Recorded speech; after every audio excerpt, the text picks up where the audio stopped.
이스라엘 민족들을 좀 많은 부분, 특히 이제 이스라엘의 왕정이 생기면서 이스라엘을 많은 부분 괴롭혔던 것이 이제 블레셋이죠. 블레셋 민족들은 어, 유럽 쪽에서 온 해양 민족입니다. 배를 타고 이스라엘의 그 서쪽 해안가에 정착해서 배를 대고 서쪽 해안가에 이제 정착 이후에 이제 그들이 가지고 있었던 문명. 그래서 계속 말씀드리지만은 블레셋이 가지고 있었던 강력한 무기는 철을 다룰 수 있었던 것입니다.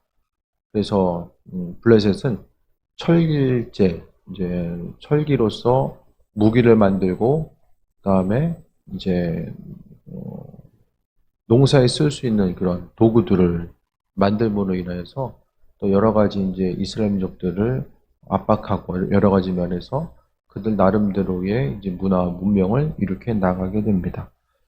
그래서 이스라엘 민족 역사 가운데 1대 왕 사울도 결국에는 블레셋과의 싸움에서 이제 죽게 되고 또 다윗과 골리앗의 싸움 가운데서도 골리앗이 이제 블레셋의 대표적인 인물로서 나오잖아요. 펜타폴리스라고 하는 이제 펜타가 이제 5를 이야기하는데 5개의 도시. 그러니까 블레셋 민족들은 5개의 이제 도시 국가를 이룬 그런 연합체로서 움직이게 되고 또 이스라엘의 또 적으로서 자리 잡고 있었던 것을 보게 됩니다. 그런데 이제 이후에 보니까 이스라엘의 사정 자체가 통일이 되죠. 처음에는 사울 왕이 있었고 그 다음에 다윗이 있었고 약간 내전 비슷하게 흘러가다가 사울의 죽음 이후에 또 사울의 후손들에 의해서 나라가 잠깐 유지됐지만은 이후에 통일이 돼요. 그러니까 다윗에 의해서 이제 통일이 됩니다.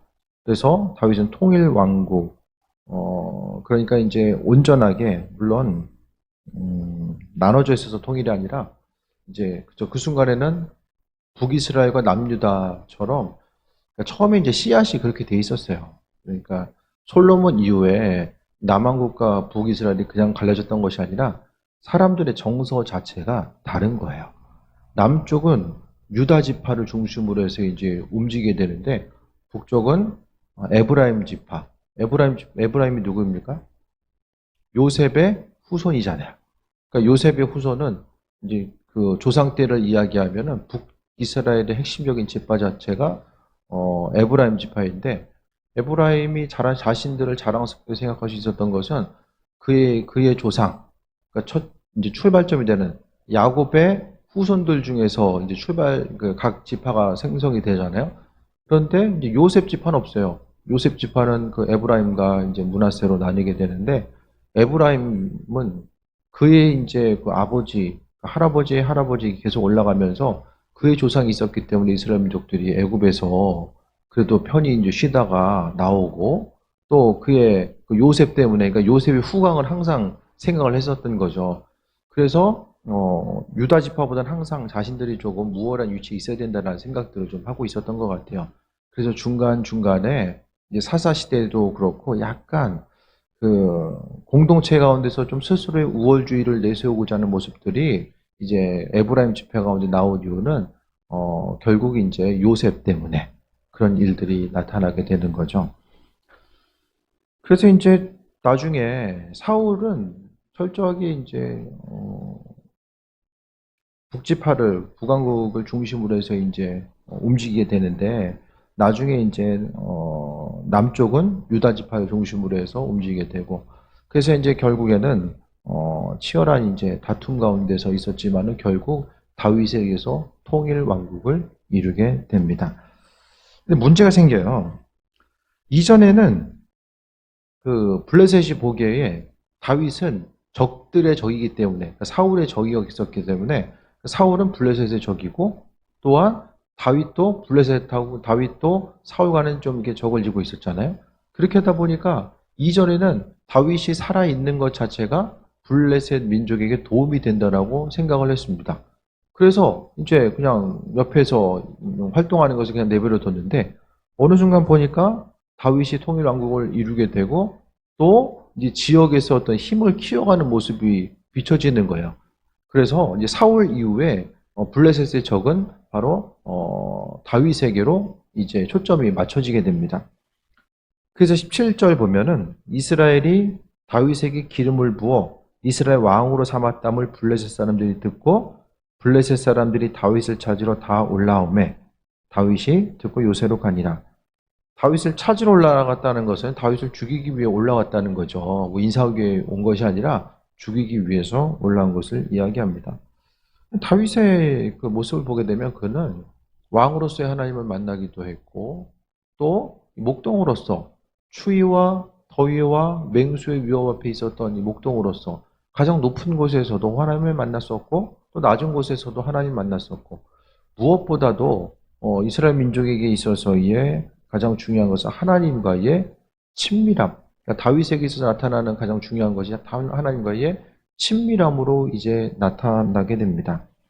그래서 다윗은 환난과 어려움이 있을 때 그 하나님과의 친밀함이 있었고 하나님은 다윗이 어느 곳을 가든지 간에 항상 이기게 하셨습니다. 무엇을 하든지 어디서 나아가든지 간에 하나님께서 이기게 하셨어요. 다윗이 뭐 싸움에 천부적인 재력과 재능, 어떤 지혜가 있었기 때문이 아니라 하나님께서 항상 그에게 은혜를 베풀어 주시고 함께 하신 거죠. 그러니까 하나님과의 친밀한 이 관계성 자체를 이야기합니다. 지금 이제 이스라엘에 믿는 유대인이 한 3만 명 정도, 예수님을 믿는 유대인들이 한 3만 명 정도, 인구수가 지금 한 700만 정도 되더라고요. 이스라엘에 지금. 그 중에서 이제 유대인들 가운데 3만 명이 예수님을 믿는데 그 숫자는 점점 더 늘어나고 있는 것 같고요. 근데 그들이 이제 처음에 어떤 그 한 사람의 간증을 듣게 됐는데 예수 믿는 사람이 예수님을 전하고자 했을 때 놀란 게 신앙인들이 예수님과의 기도하고 친밀한 관계성, 하나님을 아버지라고 부를 뿐만 아니라 그분께 묻고 또 기도하고 간구하고 나아가는 것. 이런 그 친밀함 자체. 그러니까 유대인들은 하나님을 아버지라고 부르고 친밀한 가운데 있다고 생각하지만은 그게 어떤 이 형식적인 틀 가운데 있기 때문에 그게 쉽지 않는 거예요. 그래서 그 신앙인 어떤 그 한 친구가 그 유대인에게 네가 좀 기도 좀 해봐라 했더니 기도할 줄 모르는 거예요. 항상 기도문을 읽는 거, 전통적으로 내려오는 기도문을 보고 읽긴 했는데 그 읽기만 했지 실제적으로 기도하려니까 하나님과의 어떤 친밀한 관계성이 형성이 안 돼 있으니까 기도를 할 수가 없는 거예요. 모르는 사람하고 얘기할 수 있어요. 친밀한 관계를 할 수가 없잖아요. 어떤 일에 관련된 거, 형식적인 것을 할 수 있지만은 모르는 사람과 아주 친밀한 관계성을 가지고 이야기할 수는 없습니다. 그러니까 기도도 마찬가지죠. 신앙인들에게 있어서 가장 큰 장점은 하나님과의 친밀함이고 그 친밀함이 기도를 통해서 표출돼 나오게 되는 거죠. 그래서 우리가 다윗의 예를 통해 보게 되면 하나님과의 그 항상 친밀한 관계성 가운데 놓여져 있었는데 그 관계를 통해서 볼 수 있는 것은 그러니까 평상시 하나님과의 친밀함이 다윗으로 하여금 하나님의 뜻을 분별하고자 하고 그 은혜 가운데 나아가고자 했던 모습을 발견합니다. 그래서 다윗을 찾으러 이제 블레셋 사람들이 왔을 때에 이 당시에 이제 블레셋은 다윗을 무너뜨리고 한창 사기가 올라와 있었던 때를 이제 보게 되는데 다윗은 그냥 교세로 나가게 됩니다. 그랬을 때에 18절에 블레셋 사람들이 이미 이르러 르바임 골짜기에 가득했다라고 합니다. 이 당시에 보게 되면 이제 우세한 무기를 가지고 또 이제 이스라엘을 공격하기 위해서 오게 되죠. 그랬을 때 다윗의 반응이 나옵니다. 다윗이 여호와께 여쭈어 이르되. 다윗은 항상 묻는 사람이었어요. 묻는 사람. 하나님께 묻고자 했던 사람이었습니다. 묻고자 하는 거는 평상시에 친밀한 관계성이 아니면 물을 수가 없거든요. 어떤 환난과 어려움이 있을 때 사람이 이제 문제가 생기면 그 문제를 어떻게 하면 해결할 수 있을까에 대해서 생각하고 고민하고 당황스러워합니다. 그러니까 정작 문제가 생기면 기도하기가 힘든 거예요. 하지만 다윗은 평상시의 삶을 통해서 하나님과의 그 친밀한 관계성이 있었기 때문에 묻는 모습, 그러니까 묻는 것이 하나님께 묻는 것이 당연한 것이 아닌가라고 생각할지 모르겠지만은 정말 그 하나님께 묻고자 했을 때에 그분께서 응답하시고 인도하시고 함께 하신다라는 그런 믿음의 확신이 없으면은 주를 향해서 간구할 수 없고 물을 수도 없습니다. 그래서 급한데, 적들이 당장 쳐들어왔으니까 할 게 얼마나 많아요, 지금. 군대도 소집해야 되고, 뭐 이것저것, 이렇게 쳐들어왔으면 이거 어떻게 싸워서 이겨야 될까? 그것에 대해서 고민할 것도 많이 있잖아요. 그런데 다윗은 전쟁에 있어서 어떻게 승리할 수 있을까? 그것보다는 제일 첫 번째, 요새로 나아가서 적들이 온 것을 확인하고, 그 다음에 이제 여호와 하나님께 묻게 됩니다. 하나님은 우리 입술의 고백을 통해서 하나님을 찬양하는 것도 기뻐하시지만은 무엇보다 묻는 것을 상당히 기뻐하시는 거예요. 묻는다라는 것의 전제 조건은 하나님을 향한 믿음이 있어야지만이 물을 수 있고요. 또 하나님의 살아계심을 인정했을 때에 또 그분께서 내 삶의 여정 가운데 함께 하신다라는 그 온전한 믿음이 있는 사람들만이 어떻게 합니까? 물을 수 있는 거예요.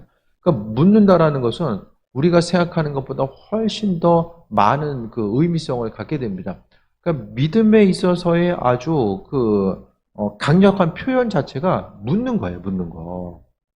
그러니까 우리가 생각하는 것보다 주께 묻는다라는 거, 아버지께서 어떻게 응답하시는지, 그거는 하나님의 방법대로 어떻게 하실지는 그분께 맡겨드리는 것이고, 우리가 해야 될 것은 눈에 보이는 상황, 당연해 보이는 어떤 상황이 있다라고 할지라도 계속해서 하나님께 먼저 답을 얻고자 하는 것.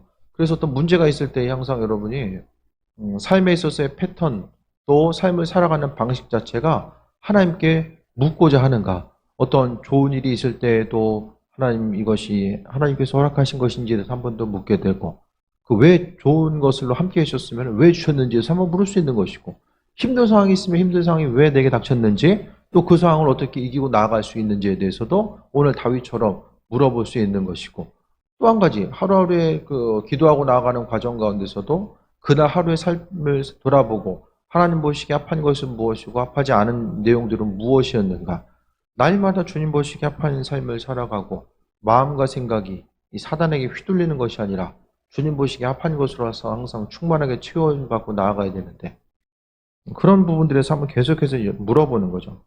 다윗이 여호와께 여쭈어 이르되 내가 블레셋 사람들에게로 올라가리이까? 물어보는 거죠. 올라가는 것은 싸움을 할까요, 말까요?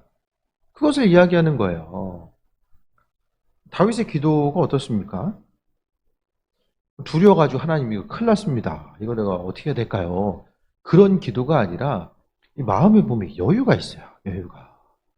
이 블레셋이라는 민족은 결코 이렇게 쉽게 볼 수 있는 민족이 아니에요. 이스라엘 민족들이 가나안 땅에 정착해서 블레셋 민족을 다 몰아냈으면 여기 안 나왔겠죠. 다 몰아내지 못했어요. 그러니까 그만큼의 이제 강력한 힘과 능력을 가지고 있고, 남들 다 청동기 쓰고 있는데 옆에서 철기 가지고 있으면 어떻습니까? 네?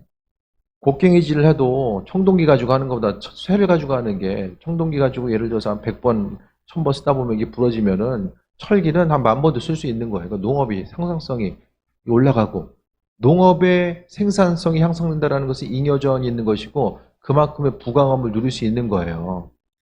그러니까 이 당시에 보게 되면 사울 때도 보게 되면 철로 된 무기를 가지고 있는 사람들의 숫자가 몇 명 안 나와요. 왕이나 그냥 조금 이제 상위에 있는 사람들이 이제 전쟁에서 철기를 쓰지 나머지 사람은 다 청동기 쓴 거예요. 시간 자체가 뭐 사울의 때나 다윗의 때나 지금 그렇게 차이가 많이 안 나잖아요. 그러니까 대부분 제가 보기에는 다윗의 때는 청동기 가지고 있었어요. 청동기.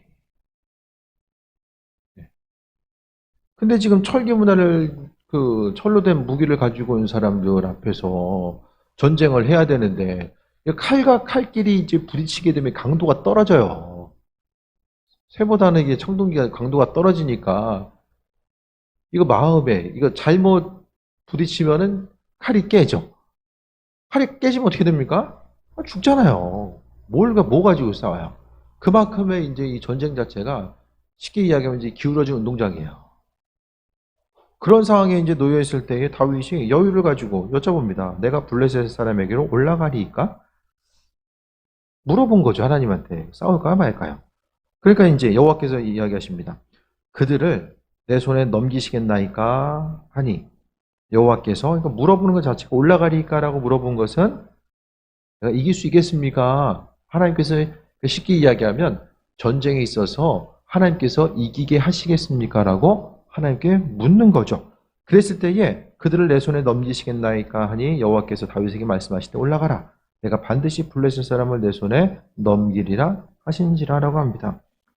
그러니까 지금 그 현실을 통해 봤을 때에 눈에 보이는 상황을 보게 되면 전쟁에 결코 유리한 상황이 아니었는데 하나님께서 물어본 거예요. 그러니까 그 다윗의 오늘 입술의 고백 가운데 보면 이 싸움을 싸우는 것 자체가 하나님이 하시는구나.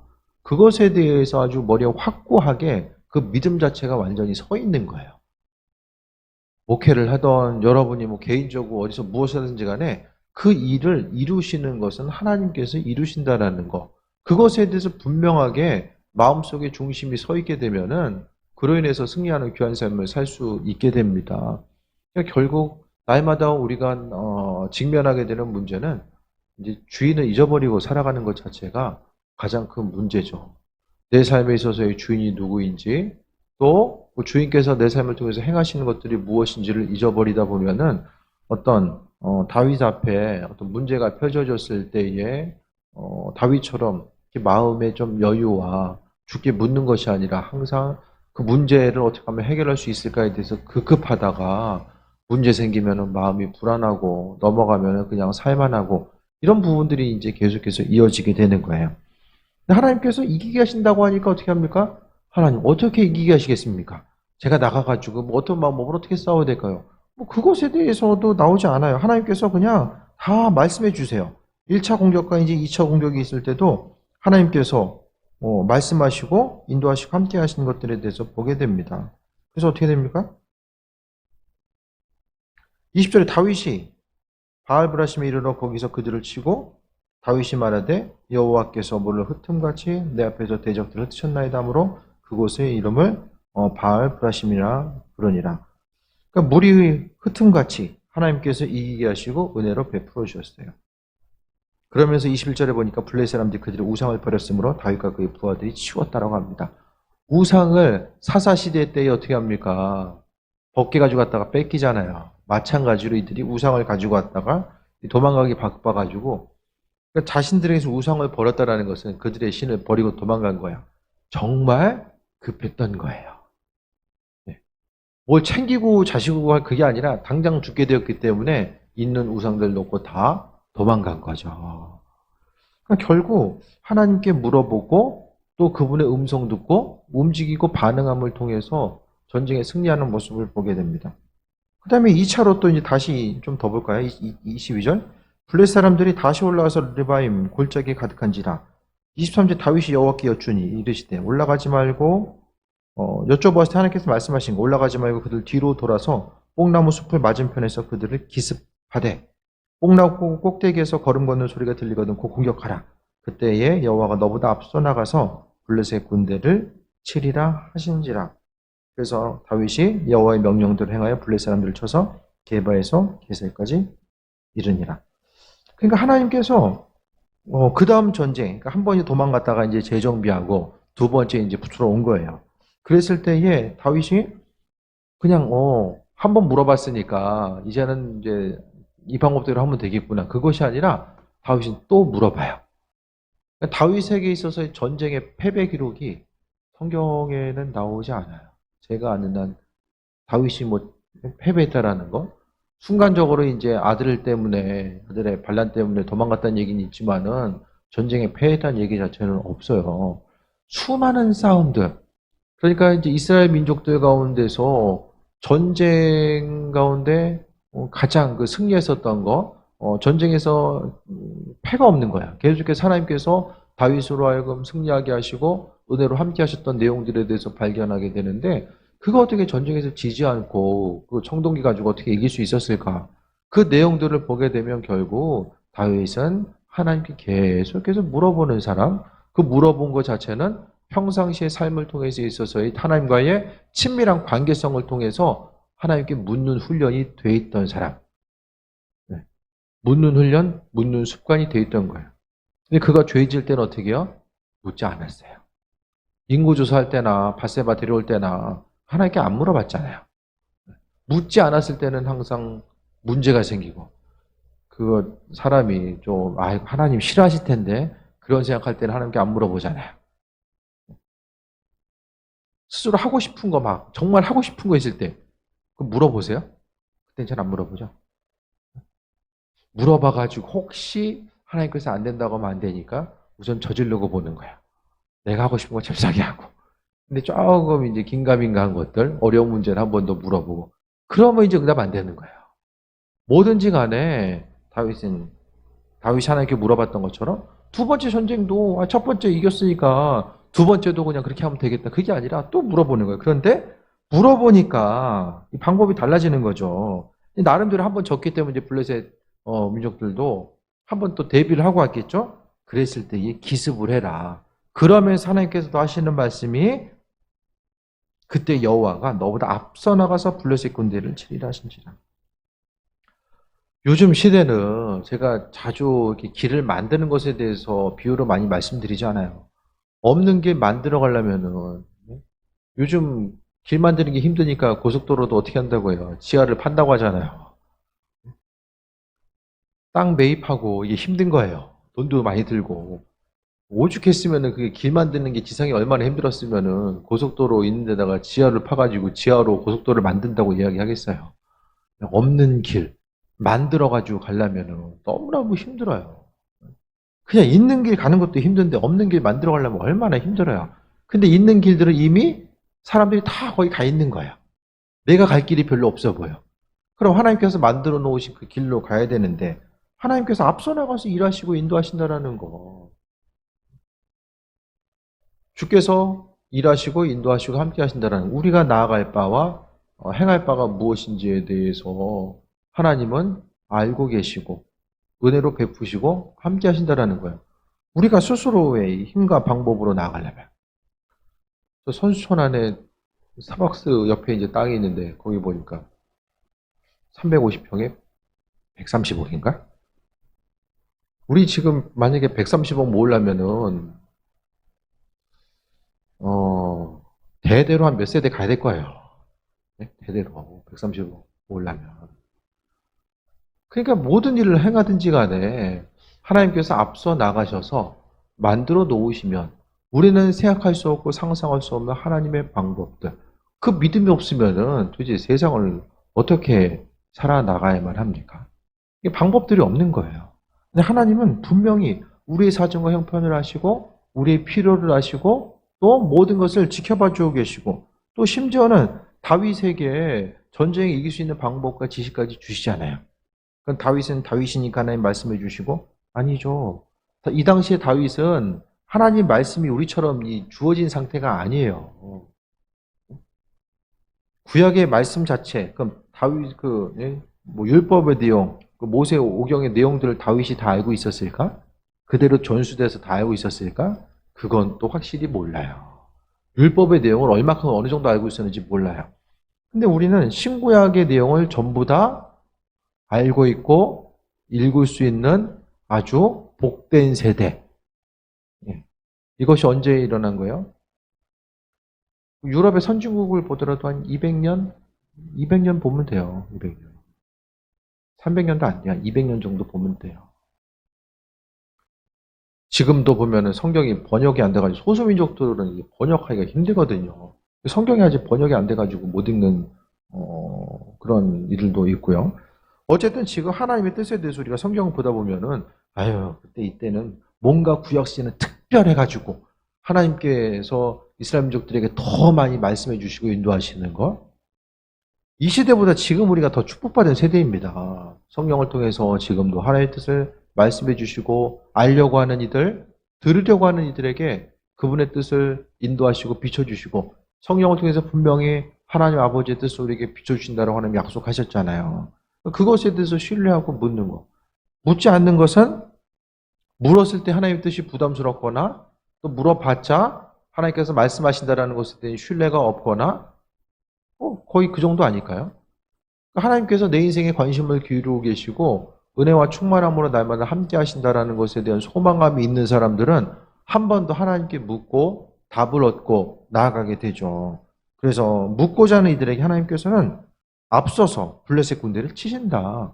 하나님께서 이스라엘 민족들이 나아가서 하기 전에 그러니까 이스라엘 민족들이 그 가나안 땅의 정복 전쟁 가운데서도 우박이 떨어져 가지고 하나님께서 승리하게 하시고, 또 심지어는 그 기드온과 300명의 용사 가운데서도 300명이 미디안 백성을 다 죽인 게 아니에요. 자기들끼리 혼란스럽게 돼가지고 뭔가 좀 착시 현상이 일어나가지고 어떻게 됩니까? 서로 싸우다가 대부분 죽은 거예요. 히스기야, 아시리아가 히스기야를 공격하고자 했을 때도 어떻게 됩니까? 하나님의 방법대로, 예? 싸울 힘이 없어가지고 문 걸어 잠그고 이제 굶어 죽을 때만 기다리고 있었는데 하나님께서 또 승리하게 하시고 인도하시는 것. 성경의 역사는 하나님이 사람들을 도와주셔가지고 그 도우심을 힘입어서 사람들이 세상 가운데 승리하고 전쟁에 승리했다라는 것이 아니라 하나님께서 직접 사람들을 통해서 일하신 거예요. 그분의 손길이 사람들 누군가의 손길을 통해서 세상에 증거된 거예요. 그래서 성경에 있어서의 싸움은 하나님께 속한 것이고, 또 오늘 본문 가운데 다윗이 블레셋과의 싸움은 다윗과 블레셋 싸움이 아니라 하나님과 블레셋과의 싸움인 거죠. 우리의 삶의 여정 가운데서는 마찬가지입니다. 싸우고 나아가는 거, 문제 해결해야 되고 살아가는 거. 하루하루 기쁘게 사십니까? 피곤하게 사십니까? 이것저것 온갖 잡다한 것들 다 신경 쓰고 본질이 뭔지는 기억도 안 하고 주께서 기뻐하라고 말씀하셨고 소망 가운데 은혜 가운데 빛대신 그분 보면서 살아가라고 말씀하셨는데 온갖 썩어져가는 잡다한 소식에 마음 뺏기고 보여지는 것에 마음 뺏기고 이렇게 살아가다 보면은 주님께서 내 삶을 통해서 일하시는 것들에 대해서 무슨 일을 하시는지에 대해서 관심을 기울이지 못하고 도무지 알 수가 없어요. 그러니까 하나님께서 내 인생을 통해서 지금 행하시는 것들을 모르니까 어떤 일을 행하든지 간에 그냥 내가 더 힘쓰고 노력해서 해야 되겠구나. 오로지 그 중심 자체가 내가 되는 거죠. 다윗은 어떻습니까? 다윗이 전쟁에 승리해서 이게 이제 그 온전함으로 비춰지는 것이 아니라 물어보고 다윗이 한 건 물어봐요. 그리고 나머지는 하나님께서 다 가르쳐주고 알아서 인도해 주세요. 그럼 잘 생각해 보세요. 다윗에게 알려주셨던 하나님은 지금 내가 물어보면은 아주 그냥 수십만 번 물어봐야지만 한 번 대답해 줄까 말까 하고, 예?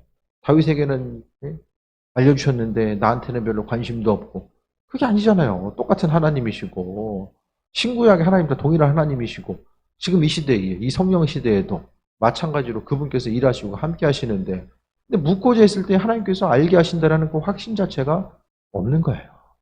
그 확신이 있으면 사소한 거 하나라고 할지라도 더 하나님께 물어보는 거죠. 무엇을 해야 되고 하지 말아야 되고 아버지 기뻐하신 것들이 무엇인지를 깨달을 수 있도록 인도하시는 거죠. 그래서 모든 일들을 볼 때마다 하나님께 묻고자 하는 사람들을 하나님께서 기뻐하시고 인도하시고 함께 하신다는 것에 대해서 보게 됩니다. 다윗은 이제 블레셋과의 싸움을 통해서 적들이 어느 정도 이제 대적들은 평정이 되고 이제 나머지 적들도 이제 이기고 나아가는데 그 이후에 이제 법궤를 운반하고 성전 건축 계획에 대해서 세우고 이런 한 가지 한 가지가 대적들과의 전쟁 이후에 그러니까 싸움 이후에 그러니까 인생 가운데서 반드시 넘어가야 될 그것 이후에 하나님께서 하나하나 조금씩 더 풀어가시는 것을 보게 되는데 반드시 하나님께서 행하신 일들을 보고서 전쟁에 싸워서 이겨나가야 되는데 날마다 그거 어떻게 하면 안 싸우고 피해갈 수 있을까 요리조리 피하다 보면은 또 결국에는 그 다음 것들을 우리가 소유할 수가 없다라는 거예요. 하나님 우리에게 주시고자 하는 그 예비하심과 풍성함이 있는데 그 풍성함 자체를 내가 묻지 않음으로 인하여서 받지 못하고 있는 거 아닌가. 내 인생 그동안 이렇게 살아왔으니까 앞으로도 그냥 여기서 뒤로 가지 않고 그래도 그냥 요 정도만 유지하면 참 감사하겠는데 하나님의 뜻은 우리를 향해서 아버지의 그 광대하신 뜻이 있고 또 묻고자 하는 이들에게 주시고자 하는 그분의 은혜가 있는데 시간이 계속해서 반복되다 보니까 묻는 것에 대해서 익숙하지 않고 또 하나님에 대한 그 확신 자체가 없으니까 묻는 것 따로 신앙생활 따로 이렇게 살아가다 보면은 어떤 그 풍성한 결과들을 도출할 수가 없음을 보게 됩니다. 좋은 일이 있으면 좋은 일대로 물어봐야 되고요. 갑자기 힘든 일들, 뜻하지 않은 뜬금없는 일들 그런 일들이 생겼을 때도 반드시 물어봐야 돼요. 하나님, 갑자기 이런 일들이 왜 일어날까요? 그 물어봐야죠. 물어봐야죠. 하나님께서 물어보라고 또 그와 같은 눈앞에 보여지는 그런 상황들을 우리에게 허락하실 때도 있거든요. 그러니까 중요한 것은 다윗이 했던 것은 하나님께 묻는 거. 솔로몬이 했던 거는 처음에 하나님께 묻다가 나중에 뭐 합니까? 동맹을 찾아요. 그래서 이제 그 아내들을 그렇게 혼인 동맹 때문에 그렇게 이제 많이 찾는 거죠. 사람에게 묻고 사람의 도움을 찾고자 하다가 이제 결국 어려움에 처해진 것을 발견합니다. 오늘 말씀 가운데서 성경에 보면은 정말 다윗처럼 하나님과의 친밀한 관계를 유지했던 사람이 많지 않아요. 하나님과 가장 친했던 사람 중에 한 명이 다윗이죠. 다윗은 묻고자 했고 하나님께 답을 구하고자 했으며 삶의 힘든 순간, 고난의 순간에 그는 하나님의 뜻을 간구하게 됩니다. 잘못했을 때도 하나님의 뜻을 간구하게 되고 이후에 주의 음성을 듣고 삶을 돌이키죠. 하나님의 음성에 대한 소중함과 그분이 누구인지에 대해서 분명히 삶을 통해서 알았었기 때문에 하나님으로 인해서 삶을 돌이키는 모습을 보게 됩니다. 그래서 다윗은 여호와께 여쭈어 이르되, 또 23절에도 다윗이 여호와께 여쭈니 계속해서 다윗은 하나님께 물어본 거예요. 계속해서 물어본 거예요. 네, 언제 하나님께 물어보셨습니까? 물어본 거 언제 물어보셨습니까? 하나님 이렇게 해주세요, 저렇게 해주세요. 그게 아니라 물어본 거. 언제 물어보셨습니까?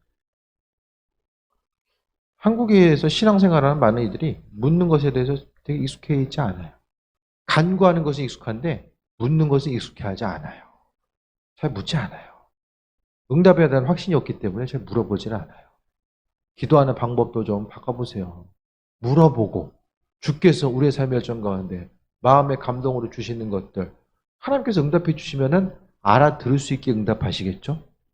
전혀 모르는 무슨 외계어라든지. 저는 그렇게 생각해요. 꿈으로 꿈을 꿨을 때 하나님께서 꿈을 해석할 수 있는 것들도 내가 알아들을 수 있는 만큼, 알아들을 수 있는 어떤 이미지라든지 내가 하나님과 소통할 수 있는 그 분량만큼 하나님께서 그 꿈이나 환상도 주신다. 저는 그렇게 보거든요. 그러니까 삶의 순간순간마다 아버지께서 우리의 삶의 정과에 함께 하시고 은혜 베풀어 주시는데 잊지 말고 우리가 해야 될 것은 아버지를 의식하면서 묻고자 하는 것.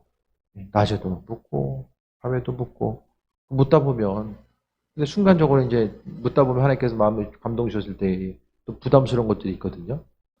묻는다라는 것은 전제 조건이 뭐냐면 마음 주시는 대로 순종하겠다라는 것이 묻는 것의 전제 조건입니다. 다윗도 하나님께서 명령하신 대로 하려고 물은 거예요. 묻긴 하는데 아버지께서 감동 주시는데 내 손에서 다 잘라. 요거 할 만한 거 하고 하기 힘든 거는 자르고 이러면 어떻게 됩니까? 관계가 단절되죠. 말씀을 내 손에서 이거 자르게 되면은 관계가 단절이 돼요. 더 이상 주의 음성이 들리지 않아요. 쉽게 얘기하면 하나님도 기분 나쁜 거죠. 하나님을 만으로 여기는 게 이제 그런 거죠. 그래서 처음엔 이게 어떤 건지 모르겠다. 그럼 무조건 다 해보는 거예요. 마음에 감동 주시는 거 다 해보는 거예요. 해보다 보면은 이게 뭔지, 이게 주의 음성인지 아닌지 다 분별이 돼요. 안 해보다 보면은 어떤 걸 해보고 어떤 걸 잘리다 보면은 몰라요. 교묘하게 섞여가지고 주의 음성 같기도 하고 아닌 것 같기도 하고 결국에는 이제 분별력을 상실할 수밖에 없습니다. 묻고자 하는 것의 중심은 하나님께서 답을 주시는 대로 믿음으로 순종하고 반응하겠습니다라는 것을 전제 조건으로 하고 아니 잘 생각해 보세요. 순종하겠다라고 물어보는데 하나님께서 왜 응답 안 해줘요? 해결하시든 뭐 기다리라고 하시든 그렇지 않습니까? 다른 것도 아니고 말씀대로 살려고 하나님의 뜻대로 좀 살아보려고 주께 간구하는데 왜 안 가르쳐줘요? 내가 영적으로 좀 감각이 무뎌져 있어가지고 주께서 주시는 것을 좀 캐치하지 못할 때도 있겠지만은 그래도 아버지가 좀 가까이 가려고 하면 누군가를 통해서라도 하나님께서 분명하게 알게 하실 거예요. 삶의 정 가운데 묻는 자가 승리하는 자입니다. 말씀을 통해 보더라도 묻는 사람들 하나님께 묻고자 했을 때에 그런 경우는 있어요. 맨날 우상 숭배하다가 갑자기 문제 생겨가지고 하나님께 살려주세요. 어떻게 해야 될까요? 그건 네가 섬겼던 우상한테 가서 살려달라고 해. 하나님이 우상 숭배하는 이스라엘 민족들에게 그렇게 반응하신 경우도 있지만 그거 아니면 대부분 거의 모든 부분 하나님께서 묻고자 하는 이들을 또 살려주시고 인도하시고 지혜를 주셨던 것에 대해서 보게 됩니다. 내 안에 있어서 역사하시고 함께 하시는 친밀한 하나님, 말씀 펴야만이 존재하신 분이 아니라 내 삶의 전권, 내 손을 잡고 항상 동행하시는 그분이 누구인지를 다시 한번 깊이 묵상하고 또 삶의 순간순간마다 하나님은 그분의 뜻을 우리에게 비추신다라는 것에 대해서 기억하고 그 은혜 가운데 또 묻는 삶, 묻고 답을 얻고 그 은혜 가운데 더욱더 친밀함 가운데 승리하는 귀한 삶 되시기를 축원드립니다. 기도하겠습니다. 주님의 은혜 감사합니다. 날마다 하나님의 음성에 귀를 기울이게 하시고 아버지께서 또 깨닫게 하시는 대로 또 믿음으로 반응하고 나아가기 원합니다. 주여 하나님, 순종하는 마음을 가지고 묻는 이들 주께서 응답하시고 아버지의 선하신 뜻을 비추시고 인도해 주시며 마음과 생각을 지키고 날마다 주님 보시기 합한 자 기쁨과 소망을 가지고 달려가는 귀한 삶으로 주관하여 주옵소서. 아버지의 귀한 사랑과 은혜에 감사합니다. 예수님의 이름으로 기도드립니다. 아멘.